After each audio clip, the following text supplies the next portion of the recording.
希腊的鼻子好像是直接插到头颅里的一样，所以呼吸特别顺畅吗？希腊的面容始终带着某种理想性，好像看到虚空，它是个虚虚的一个表情。但是一到罗马之后，就像是那个镜头逐渐推到这个聚焦了，那个锐度就出现，哦，他是这个人，他是这个表情，他是这个心情，就是最后逐渐到罗马，他就成这一个，就是他这个闭眼但是微笑，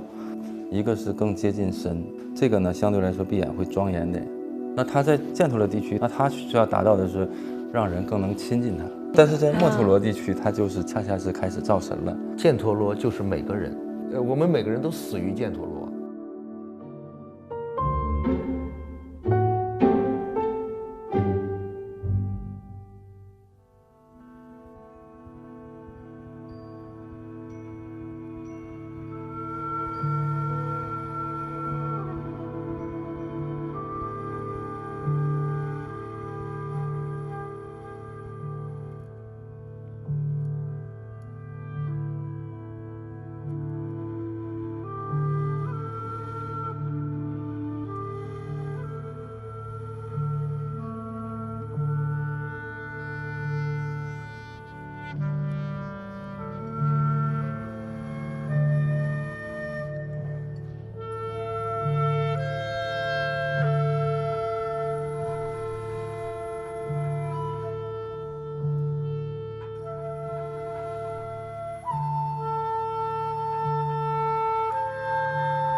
今天你们两位来呢，就让我验证了有那么一句话，叫做看似不相干的事情，其实都是有联系的。就是一位从希腊雅典来的杨硕波老师，一位是生活在北京，然后经常跑去巴基斯坦、印度考察犍陀罗的李慧东老师。我以为你们两位其实根本没有什么交集，结果呢碰到一起，你们都还有共同的朋友圈，这就特别像我们今天的主题。为什么要聊这个犍陀罗这么一个非常专门的雕塑？缘起是因为故宫有一个展览，毗若香山这个犍陀罗艺术展是国内现在最大的这么一个犍陀罗的这么一个展览，然后大家抢票都抢不到，我也是每天就什么定8点钟这个闹钟去抢，然后看了，然后真的是觉得特别特别的美啊！咱们能看看吗？因为大家说犍陀罗为什么大家想看呢？就因为觉得特别奇怪，这个佛像是长着一张希腊人的脸，所谓叫长着希腊人脸的印度人。上面这个呢是犍陀罗的哈，对，上面是犍陀罗地区的啊，下面这是墨陀罗地区的。像希腊人吗？这个脸？我觉得头发肯定不像，就是卷曲像，对吧？对。其他像吗？鼻子很像啊，直接好像顶到脑门。对，罗丹在他那个艺术论里面提到，就是说古希腊的鼻子好像是直接插到头颅里的一样，所以呼吸特别顺畅吗？它就是象征性的说法，就希腊人的思想好像能够直接他的呼吸能够进到他的大脑里面，而这个呼吸在希腊语里面，它的意思也是 spirit 的意思，也是精神的意思，不 pneuma， 就是这个词后来在基督教里面也用。就是灵魂，有时候一呼一吸之间就是灵和灵魂。我们叫通天鼻啊，就直接通到这个脑门的天顶了。对，在今天你要到雅典，你还能看到这样的男的女的，他们仍然有这样的希腊式的鼻子存在。就是我们鼻子都有一些凹陷嘛，有一些，对，他们是直接插到这个直接也插到这个头颅里面。佛陀的这种像佛像，大家觉得每个人一说都知道，都说哦，我见过哪个寺庙什么什么。可是呢，原来它居然和跟遥远的希腊那么远的事情居然还有联系，就是看似不相干的事情，我们摸啊摸，发现历史的源头都不是我们所想象的。您是一直在研究这个犍陀罗的艺术，您能先给我们说说什么是犍陀罗吗？犍陀罗呢，其实从我们的了解，它是一个从祁连山走出去的中国的一支民族，被这个匈奴打败了以后，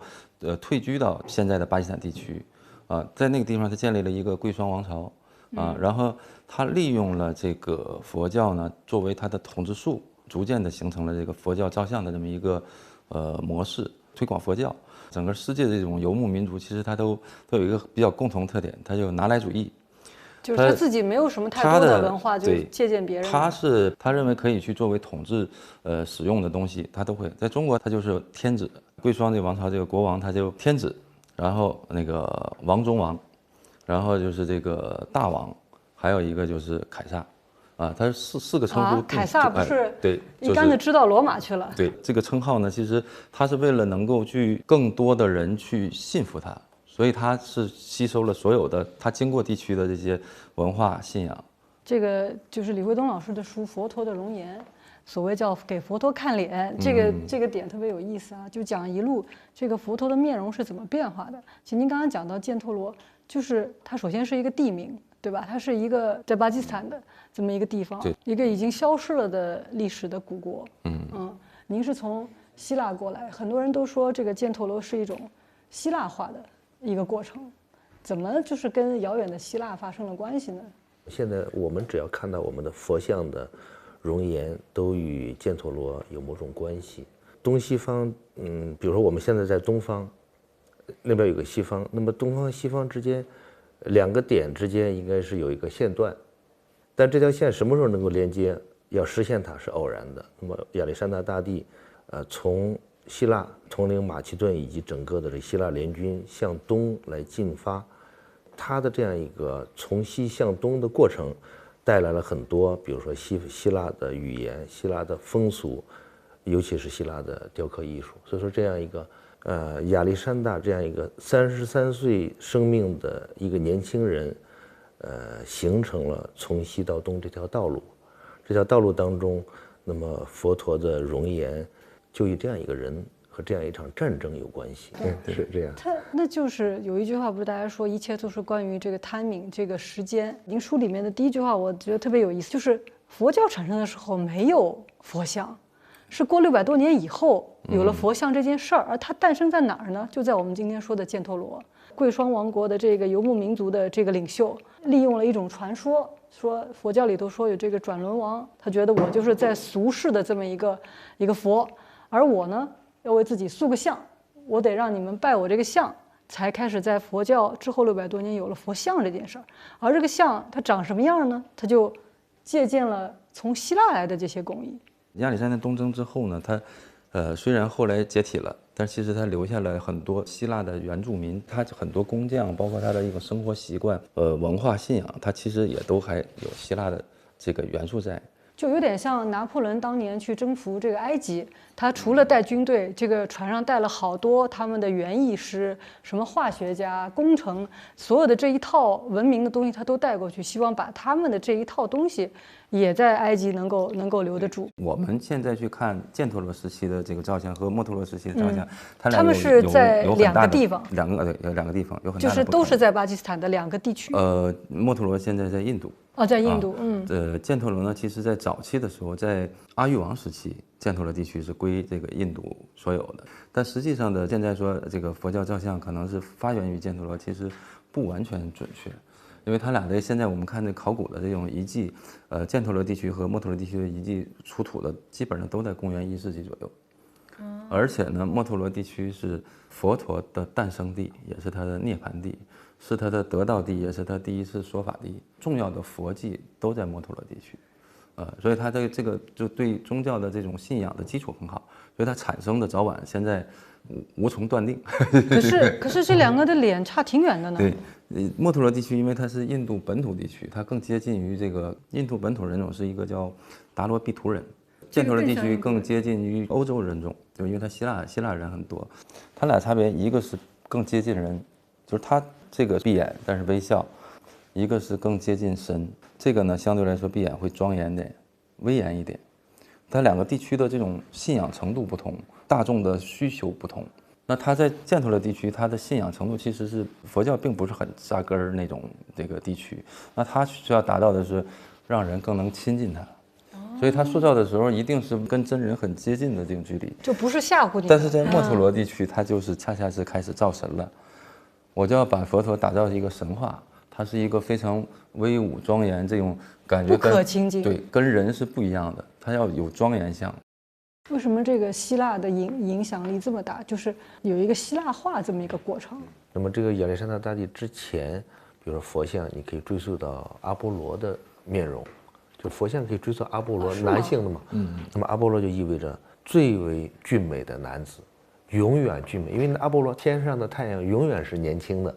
所以他永远是，当你看到一些没有胡须的男子的最俊俏的面容，就是阿波罗。美到什么地步？它美到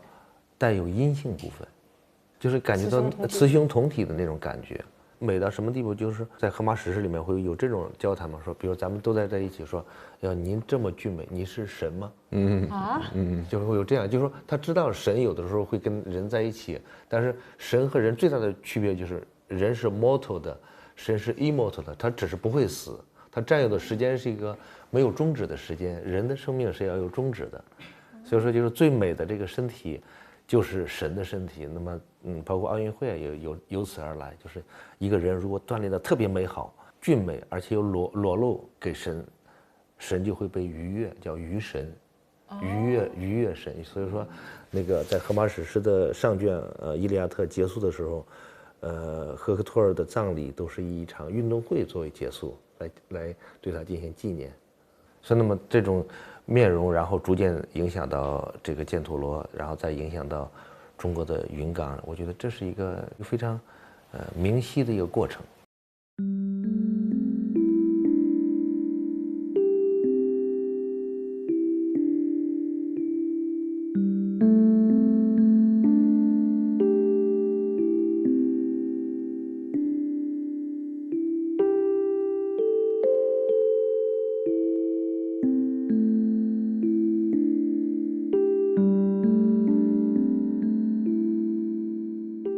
刚才那个杨老师说这个，就是说阿波罗这个，确实现在做这个比对的时候，是拿阿波罗像这种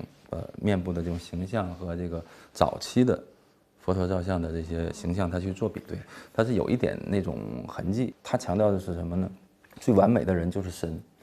他打造神的时候是按照一个最完美的人，阿波罗是他们最理想化的一个最英俊的男子的形象，其实就跟这个有关系。然后他在讲佛陀的时候，他也是一个王子嘛。自然的就会想到阿波罗的这种形象，去可能应用到这上。所以他最早的时候不是说完全按照这个国王丘尤阙自己长什么样给他塑一个像，对，而是按照了您刚才说的这个最完美的这个样子来做。怪不得就是一开始他为什么就这么好看，我就说他是一个游牧民族的文化。他的起点是非常高的，它是一个高大的一个起点的影响。希腊的面容始终带着某种理想性。这种理想性就是怎么？就你看他的时候，包括他的眼神，你也不知道他看在哪里，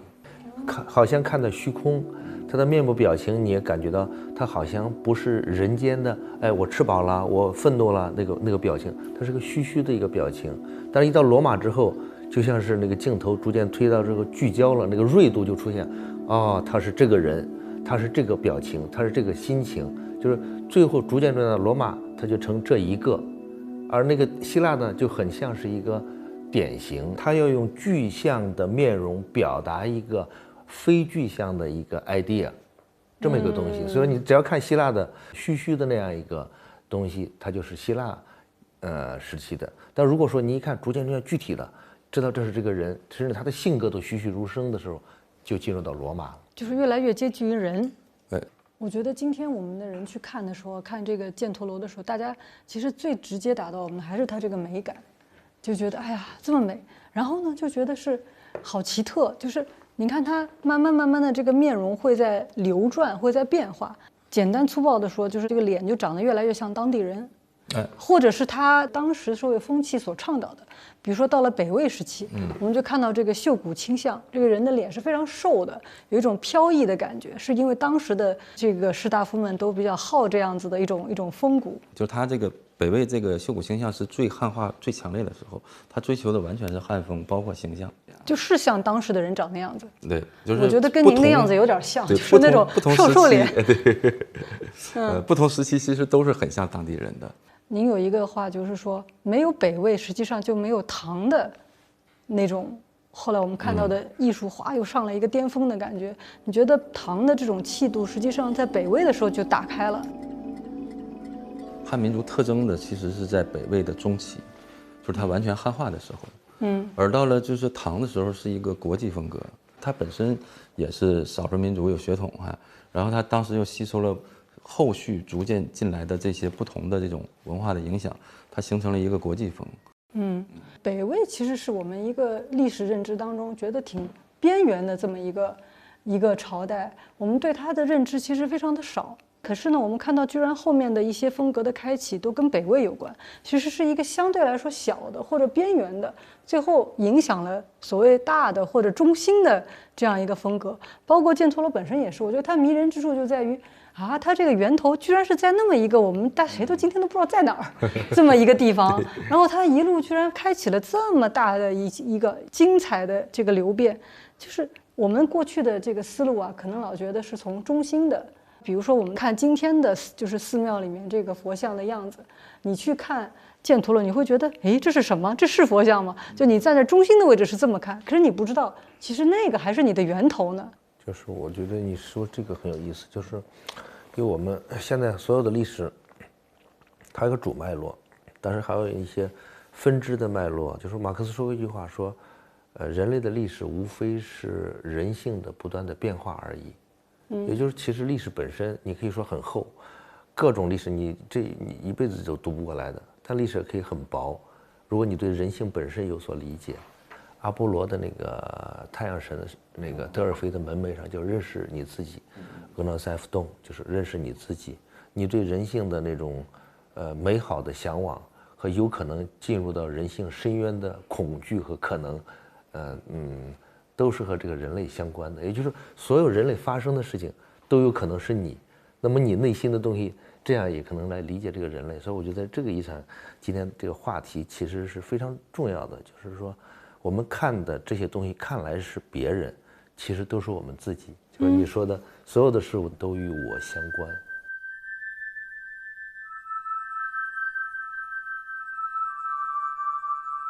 你只有看它的时候，靠那个美学的 aesthetic 的这种方式能感受到的东西，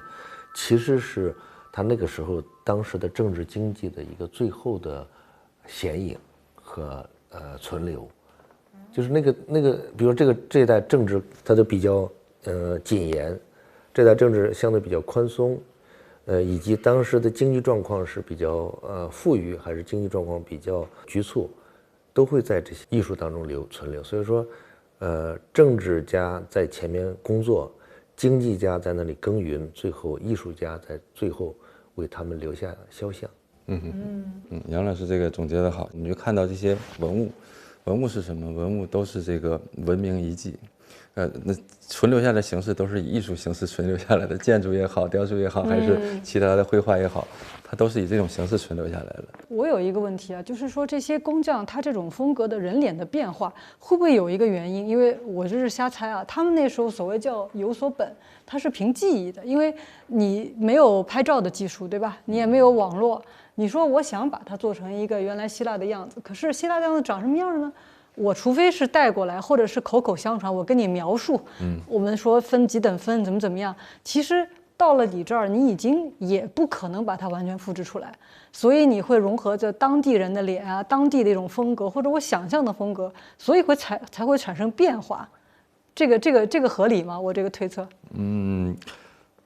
有一部分合理，就是所谓变化，其实是你有一些忘记了原来的样子是什么样的。佛像的面部的变化，更多的是为了适应当地人群。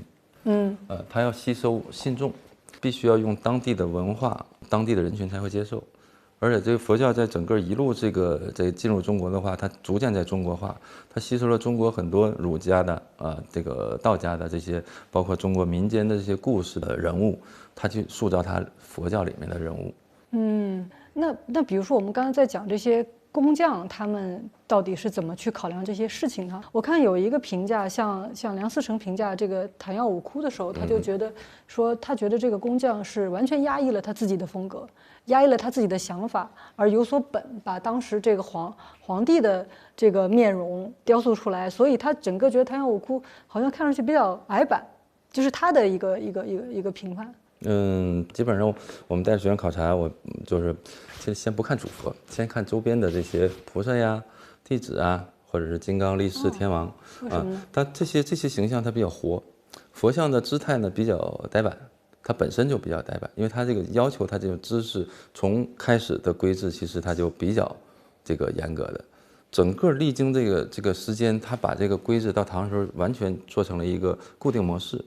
就是今天的佛像风格从唐就定下来。对，就咱们看那窟形就跟看就是一佛、二弟子、二菩萨、二天王、二力士，这是一个标准模式，这是唐定下来的。它那么到唐为什么它就定下来了呢？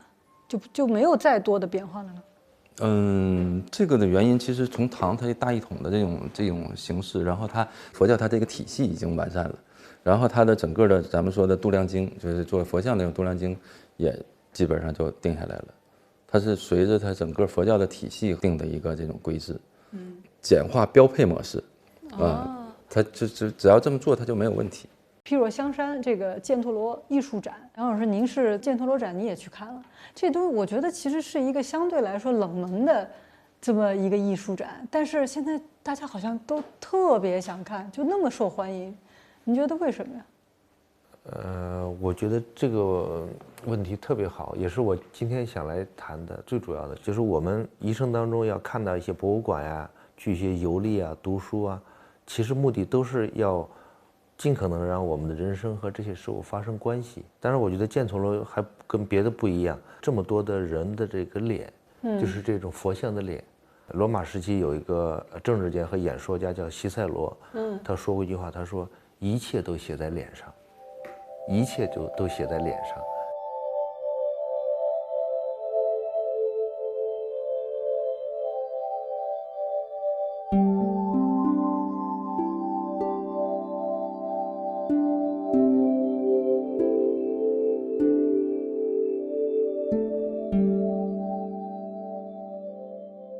你现在比如说我们 identity cards。没有照肩膀，也没有照手，也没有照背，他就是照的脸，对不对？你的信息、身份信息都是在脸上，对，刷脸也不刷别的，对，指纹当然也是。其实可以的，其实你要耳朵什么，这也是肯定每个人的耳朵不一样的，但为什么只照脸？我觉得你的 identity card 给你全等的，所有的信息都在脸上，就这个时代。这种内心的东西为什么做出这个佛像？实际上是这个时代的人们所有人内心的目光投射到这个佛像的面容上，使得最后有工匠用技术完成了这个佛像。这个佛像存留下来，它还能够留得住，它还能够接得到活。这样的话，它留存下来。也就是说，每一个佛像的面容都是当时时代的所有人的欲望和潜意识和期望和希望的一个投射物。合成了这么一个合成它，然后又让它来看当时的人，也就是说，它是在没有电影时代的一个正反打，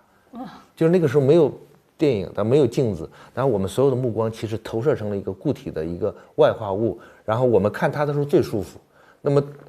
那个年代的这个面容反而映照的是那个已经消失掉的那个年代。而我们现在再去看的时候，其实我们从他的面容当中，比如从卢舍那大夫当中，我们会读解到武则天时代的情况。汪曾祺有一句话说：“菌子没有了，就是那个吃的菌，但菌子的香味在空气里。”所以我觉得那些佛像的面容都好像是那个菌子的香味。那个菌子，那个时代，你看这个时代，它是经济、国民总产值多少、GDP 多少、外交多少、军力多少都消失掉了，但是最后。就是这个历史的战场由这个佛像或者是艺术的最后是打扫战场和做精确记录的人，留下了一张面孔，对，一张脸。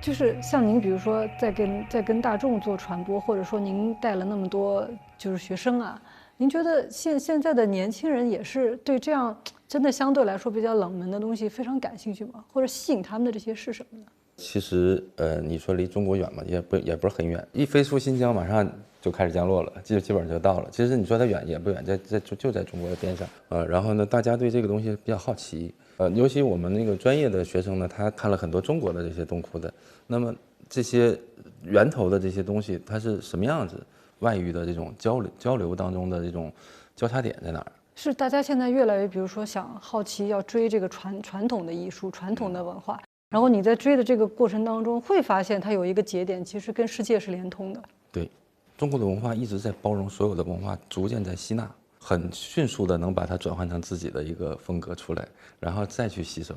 就是它的这种能力非常强。所以它5000年文化它没有断，也是根据跟它这个能力有关系。包容并蓄，有的时候它这个改变，甚至于叫不得不变。比如说材料的创新，对，是吗？跟当时他们用了一种什么材料，或者它不具备之前的那种材料也有关系。如果说大家去过这个观音堂，山西长治的观音堂的话，它因为很多铁丝，这个时候已经非常成熟了。它这种悬束的话，拿铁丝支撑是完全没有问题的。铁丝啊，对，铁丝，它里头骨架是铁丝的，工艺提高了以后，它的整个的这种塑造的能力。我们进去看，如果现在你去拿一个3D 扫描仪去扫，你都没法下手，你没法全部扫到。它所有的犄角旮旯，它全有这些小的塑像在里头。它有没有还有一种创新是在材料匮乏的情况下呢？比如说它可能没有石，只能用泥，就这些会不会是原来有一些材料匮乏才会做的？咱们新疆地区的沙砾石，那这种石头呢也是很松，它不成形，很粗糙，你雕不细。新疆但是土很好，周边的河流里头那泥。水一过以后，泥特别细，土方又非常丰富，所以它替换了一种泥塑的材料出现了。泥还更好捏了是吗？好塑造哦，更好塑造它可以就是说可以做很多这种变化，尤其是有了这种支撑之后，它那个姿态就多起来了。一个是姿态，一个它身上的这些装饰物飘起来的这些裙带，它可以翻很多花，就是这个。在希腊是不是有个很重要就是青铜？对，青铜就是很难保留，它有2个可能性，一个就是海底，因为它在一个无氧环境下，另外就是地震完全埋起来了，这就是德尔菲的那个青铜玉者，它是这种方式。但一般只要你在有氧情况下，或者说是人们日常生活，最后那些东西都会被再次利用或氧化了，所以它保留很难。希腊很重要就是它产大理石。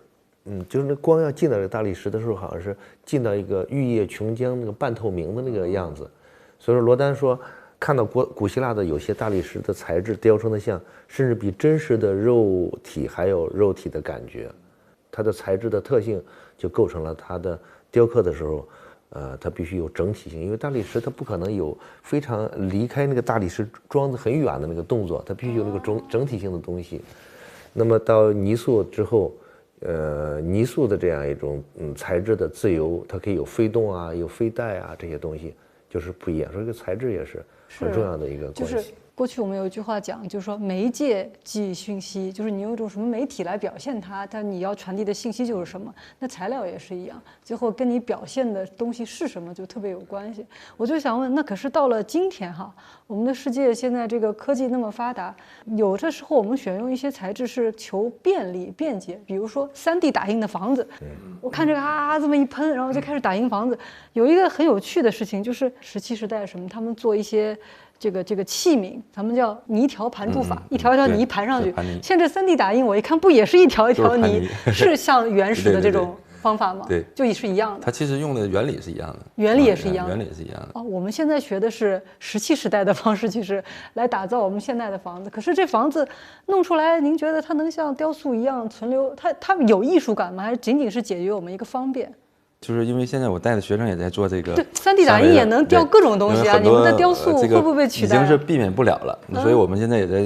用这个程序去做。它呢，其实说你控制好的话，它被你所控，那就可以去做那个艺术创作。你掌握好的话，它就跟我们用的泥和刀是一样，它只是一个工具而已。你如果是被它掌控，你愿意偷懒，你用它的这种现有的程序，那就是它的东西，那就不是你的东西。比如说我们现在看到这个世界上的技术，大家都相互学啊，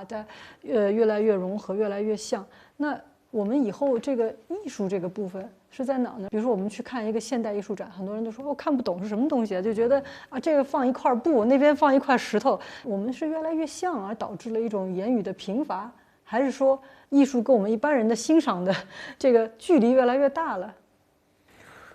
这个我觉得你问这个问题内部有一点，就是有一点不安，就是觉得这个时代有些东西，什么东西最后能留下来？我想把这个问题置换成这个。也许是。我说一句废话哈，只有留下来的才能留下来。就最后我们看到这些留下来的事物，除了它就是被留下来，另外也是它有理由留下来。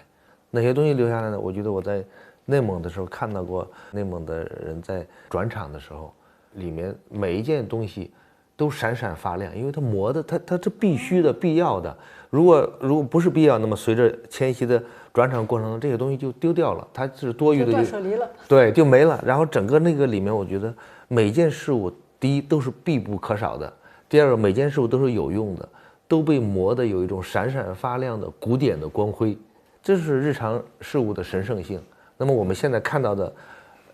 博物馆里的这些雕塑，除了一些偶然的因素能够留下来的，我觉得还有就是他们在这样一个时间的淘洗下留下来的事物。所以这些事物我们看了之后就感觉到很安心。那么我觉得我们当代这些东西不用着急的，有时间来淘洗它。像你今天在看到希腊的，就是像古希腊雕像，每次它能就是我们觉得跟他们似乎是没有距离一样。对，我觉得那种古典的东西，卡尔维诺说过一句话，他说所有古典的这些事物第一次都是重逢，然后每一次又都是第一次。就是第一次你见到它，你觉得哎呀，这就似曾相识。我觉得这东西就是跟我关系非常密切的，但你每一次再看的时候，又仿佛又是第一次在看它。经典的这个东西，可能就是一个让我们能不断找回去的。今天的时间里，我还能找回去，它还能照见我今天的心情。对，我觉得包括通过看展览到博物馆去，都是在某种程度感受那个时间的安慰。因为缪斯嘛，就是9个缪斯，他们通过艺术啊，通过诗歌，通过形象，通过舞蹈，来表达历史的存留。而缪斯的9个缪斯的妈妈叫Mnemosyne，英语就是 memory 生下了9个缪斯，也就是我们所有对于艺术啊，对于这些东西的这种感受，其实是为缪斯妈妈在做一个这样一个最后的归结，就是人类是如何记忆的？人类是通过艺术来记忆的。所以说，这个意义上来讲 ，museum 就是9个缪斯供奉那个记忆女神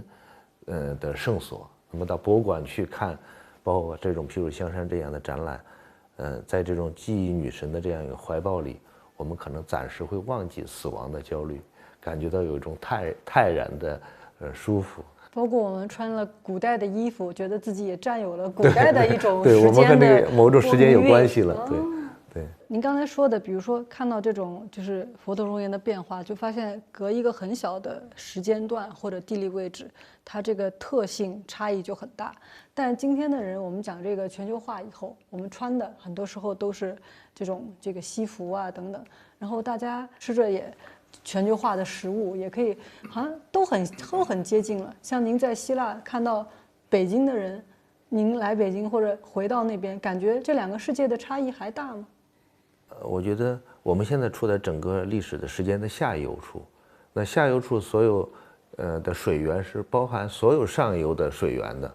那么在这个意义上来讲，我一点也不担心。我觉得所有的艺术阶段，所有的历史阶段，在我们下游的时候，我们都可以自由的来选择和感受和我们相关的那一部分。我觉得趋同不用害怕，在一定时候，人们都会选择他自己想要的事物，跟他心性相近的事物。只不过是我们现在，每个人都还没有动用这部分自由。其实这部分自由是在的，就是你可以现在你想生活在哪个朝代，大家都会问嘛，你愿意生活在哪个朝代？其实你愿意生活在哪个朝代，就可以。当时那个尼采就说，我早上是基督，中午是佛陀，下午是，这是可能的。你愿意生活在哪个时代？我愿意生活现在这个时代。是吗？你不想回到这个雕塑特别繁盛的唐代，或者更远一点？或者至少是没有互联网，没有把就是所有的东西都推到你眼前，你会不会更加有创造力？因为在每个时代都会面临同样的问题。其实我们现在面临的压力和这个古代人面临的这种压力其实是一样的。比如说您今天跟一个北京人聊天，或者跟一个希腊人聊天，你觉得他们是同一，就是你觉得有区别吗？人和人会越来越像吗？比如说咱们3个人聊天，我能感觉到这个李老师他背后他所经历的事物，那个非常明晰的跟任何人都不同的那一点东西在，包括你也是，我觉得每个人都有这些，而这些东西就像潜意识一样，他不是明说，他说出来的都是他能说的，但他不能说的那些或者没有说的那些东西，就像佛像一样，最后这个时代没有说的东西，其实非常明确的保留在那个佛像的容颜当中，而这部分其实是最重要的。那些当时的雕刻师可能就没有意识到，但是后世的人意识到了。就是我们在看的时候，我们反而时间越远，距离越远，看得越真切。我们比如说总是我们的来处根植于某一种文化，但是呢，我们在这一生的遭遇当中、境遇当中，会遇到其他文明、其他文化。像您就是一个中国人，然后跟古希腊的文明产生了这么长时间的这样一种碰撞，这对于您来说意味着什么呢？我是一个非常笨的一个逻辑推理哈，就是一个中国在这里的人，那么一定会到一定程度朝西方走的，同样一个西方的人也一定会朝东方走的。所以说，偶然的一次机缘到了希腊之后，就感觉到那个地方非常熟悉，那个地方我能闻到小时候我在村子里闻到的那个味道。第一次看到那个颜色。你小时候在哪里啊？小时候在河南洛阳一个山村里，叫东山底。我那个微信的名字叫东山，就是东山底，就是我那个村子的名字。我到那里之后闻到了我小时候我第一次对事物的视觉、嗅觉和听觉，甚至那个天空和那个树叶之间的关系，和甚至人和人之间这种非常古老的这种相互接济的关系。后来我就觉得确认了这件事情之后，我就要到那里去。我觉得。同样的，我相信一个你这么跟着感觉走。对啊，我说同样，我相信一个雅典人，他一定也会在某种程度突然之间会朝东方走，因为那个荣格他们不都是这样吗？他到晚年之后，他研究，包括海德格尔，他研究禅宗啊什么东西。我觉得这是我的一个最笨的村子里的逻辑推演出的人生。就像您说的，比如说包括在佛像的传播过程当中，它还有一个回头浪，是吗？走过去又回过来。它是一个就是往返交流，它不是一个单线交流每传到一个地方都有回传的这种过程。对，我们老说这个交流的过程，您说是2个点之间一条路，或者我们说认为是一个网络，实际上它是在这个当中发生着很多交换，与同时不同的面向都在发生着不停的交换，简直像一个人体一样，对吗？我觉得更像是人的血管里面的各种，就是血液也好，水流也好，特别像水流，就是你说水流上游下游，然后不断的河流汇入，它水一样不断的来回冲荡的。那么这种冲荡过程当中，有人就说了这么一件事情，就是我一个朋友，他在雅典叫于琛振，他在研究犍陀罗艺术，他就研究这一段，他就说了一件事情，他说犍陀罗就是每个人。我说这个逻辑在哪里？他说犍陀罗艺术就是因为他所处的这个地方，它是一个东西走来回走，然后犍陀罗艺术有时候吸收了这个，吸收了那个，影响这个，影响那个。他说这就是一个人的一生当中的所有的过程，就是一个不断的吸收，然后再影响别人。但影响的好的时候，就会非常棒；影响不好，你会犍陀罗艺术也有一些很不搭的各种东西都在一起的那种东西。他说，在这个意义上来讲，犍陀罗就是每个人的内心的心理原型，每个人都是犍陀罗。确实，他这个太容易在历史当中就淹没了，打个仗或者有一段其他的宗教的进来。对吧？你像那么大的，就是这个8米洋大佛都没扛住，它很有特点，它就是这个地方，它是一个这个来回冲荡的地方，它很开放的心态，吸收这个，吸收那个，最后这样一汇聚之后，哎，就是它。这能吸收的，因为他心里没什么障碍，他不觉得我的文明特别高，所以我就。所以说这个犍陀罗和希腊不一样，就是说犍陀罗吸纳了大肚子，吸纳了一切，它并没有完全往外。作为次生文明，就是而希腊它吸收之后，它创造了政治理念，它就非常厉害。所以说犍陀罗，我们每个人都死于犍陀罗，因为你最后如果你要创造之后，你会成为一个希腊的这样一个创造力，但没有的话，每个人都死于犍陀罗。就是它吸收反正你了以后就吃个大肚子固定下来。对，固定下来，你就是吃了一肚子东西都有。